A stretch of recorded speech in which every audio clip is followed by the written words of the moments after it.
Des mauvaises langues ont nourri une opposition imaginaire entre l'ex-ministre de l'enseignement secondaire Kakpo Maounion et les enseignants suite à la fameuse évaluation diagnostique des enseignants au Bénin. Mais ce fut une ambiance conviviale qui a caractérisé ce samedi 17 décembre 2022 cette rencontre entre Kakpo Maounion et les enseignants des communes de Bopa et de Khouyogbe. Ce sont mes collègues parce que je suis enseignant, ils sont enseignants. Et aucun enseignant n'a dit à qui que ce soit qu'il n'était en phase avec moi. Il n'y a que de la diffamation. Quand on a fini de l'écouter, on a compris qu'en réalité, il était juste l'homme qu'il fallait pour exécuter le programme qui était mis en place par le gouvernement. Il n'avait fait qu'exécuter un programme d'État. Un plan qui est bien tracé et il fallait quelqu'un pour exécuter. Mais pourquoi donc une rencontre entre Kakpo Maounion et les enseignants de Bopa et de Khouyogbe?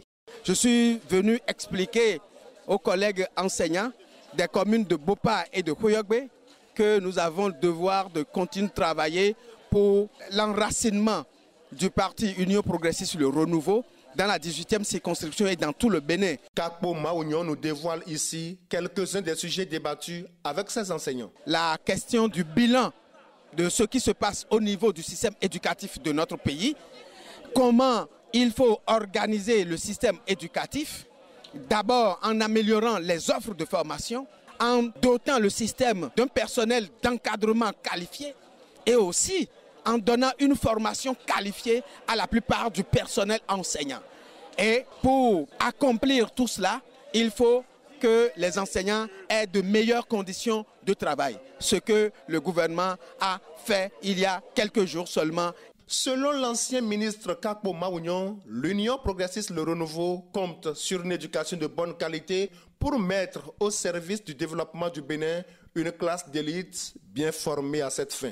Voilà pourquoi il invite les enseignants à œuvrer pour l'enracinement de ce parti. Comme l'éducation fait le pays et comme nous voulons faire grandir le pays, nous sommes obligés en tant qu'enseignants de contribuer à ce que le parti puisse diriger le pays pour que l'éducation règle les problèmes que nous avons. L'Union Progressiste Le Renouveau peut compter sur les enseignants de Bopa et de Khouyogbe qui s'engagent déjà à œuvrer pour que Kakpo Maounion puisse porter leur voix à l'Assemblée nationale.